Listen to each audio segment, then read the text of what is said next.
Ayan, good afternoon everyone. Happy Chinese New Year around the world. Ayan, magluto tayo ng ito yung delicacy, ano ba 'yon? Sa mga Chinese guys. Ayan, magluto tayo ng mushroom na may oyster.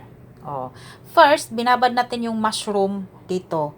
So ito yung pinagbabara niya. Hindi natin pwedeng itapon 'yan kasi iyan yung ating isabaw.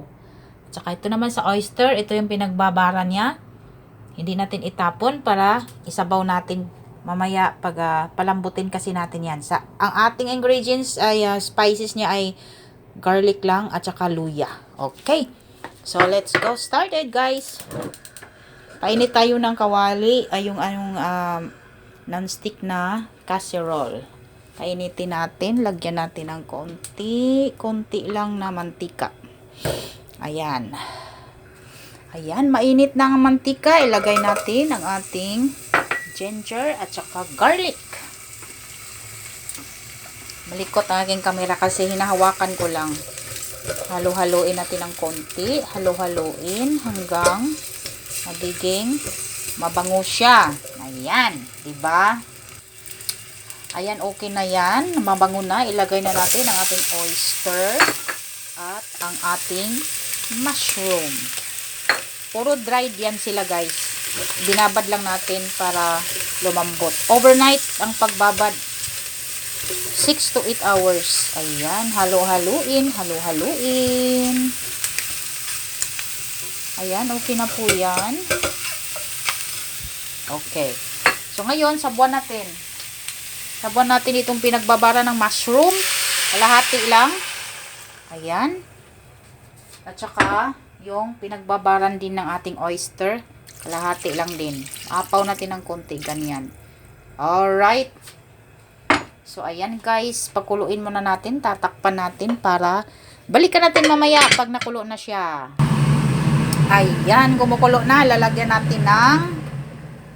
lang natin ng konting oyster para magpampalasa. Ayan, okay na po yun. Tsaka, halo-haloin natin. Pakuluin natin ito ng mga kahit 20 minutes lang kasi mamaya kainitin natin, pakuluan natin ulit bago i-serve. Ayan, balikan natin ng mamaya-maya konti.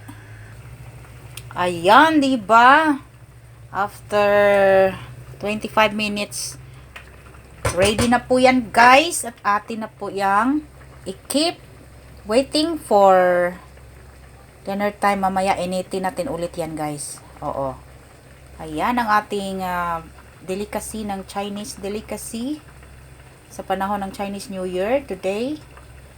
Tomorrow pala yung Chinese New Year mag-start. 3 araw po yun. Ito po yung kanilang paborito talaga. Mushroom, braised mushroom na may oyster. Ayan, simple lang yan. Lagyan ng konting oyster sauce, pampalasa.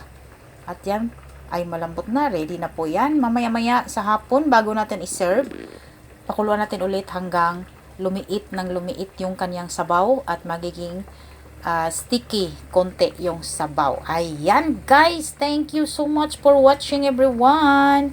Thank you. Bye-bye.